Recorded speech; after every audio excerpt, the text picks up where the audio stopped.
So there are a number of different technologies that can be used for climate change adaptation, and they should be divided in single-use technologies that can be used by single farmers, or technologies that can be used by a group of farmers. For the single technologies, we have, for example, drip irrigation technologies, water-efficient irrigation technologies to decrease the amount of water used to grow crops. We have organoponic and hydroponic systems that consume very little amount of water. We have a different type of strategies, for example, plants that are salt water friendly. So because climate change will reduce the amount of water resources in semi-arid regions, we do need to find a type of crops that, in addition of being drought resistant, which is another option, are actually salt friendly, salt water friendly, so they can grow with a high concentration of salts. The same organic production is also a strategy because it reduces the output, the input of fertilizers coming from outside the area, so this decreases the costs, and it is also a climate change adaptation strategy. And also water harvest system. When we talk about agriculture, it's very important to have availability of water.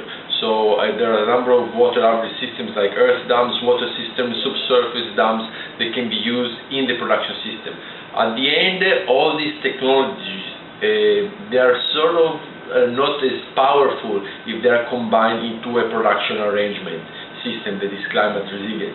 So when we talk about climate resilient agriculture, we're not only talking about one technology like drip irrigation or use of desalination systems, but it is a technical arrangement as a whole implemented in the property of the farmer. This is concerning the single user technologies. And then there are the shared technologies, and these are mostly small scale processing plants. For example, small fruit pulp production systems or small animal feedstock production system. They can aggregate value to the production of the farmers. So through this climate resilient production arrangement, farmers produce more crops, and then to aggregate values, to give farmers the option of making more money, actually these products raw should be processed in small production units, like fruit to produce, for example, fruit pulp. A strategy that can be considered a climate-friendly strategy is also collective purchase of animal feed to decrease the cost of nutrition of animals in case of prolonged droughts.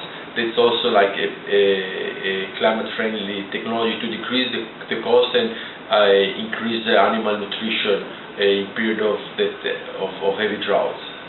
So these are the two type of technologies technological classes that can be used in the climate change adaptation strategy.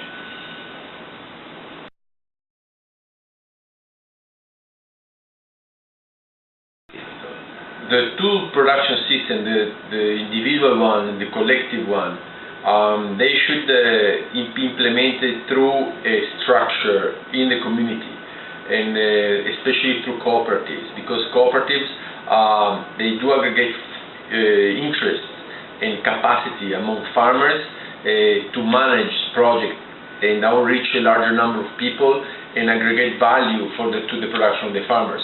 So it's very important that cooperatives are actually the implementers of all this technology and disseminate this technology, both the collective and the single one, over the scale by engaging farmers directly in the production process. So cooperatives, they should disseminate all this technology, they should provide farmers with credit, they should train farmers in the use of the technology, they should assist farmers with all the problems that may arise in case of difficulties or in case of drought. And they should commercialize also the production of the farmers. They should process the production of the farmers to reach the market. So cooperatives are really central and are the project implementers of all these technologies.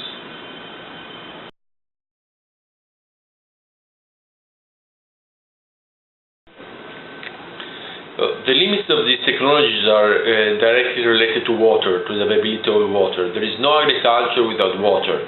So all this technology, what they can do is to improve and expand the period of production in case of drought. So some of these technologies can actually help farmers producing, even like in case of a slightly severe drought. But when the drought becomes very severe and very prolonged, I think it's very difficult that all this technology will be able really to adapt the farmer to this condition. Until when having, for example, the 50, the 100-year drought, it's going to be very difficult for farmers really to produce because there's going to be no water in semi-arid regions. So the key question is how in this situation, what are the options that these farmers have in this extreme situation? In this case, is all a matter about public policies and how the government organizes itself to provide farmers with water, with food, with animal nutrition, not to let, for example, the animal dies, not to let households without water.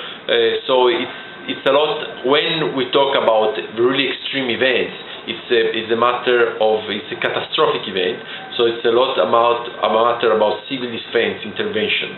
And then are similar in semi-arid region, like to an earthquake with magnitude 9 or with a tsunami.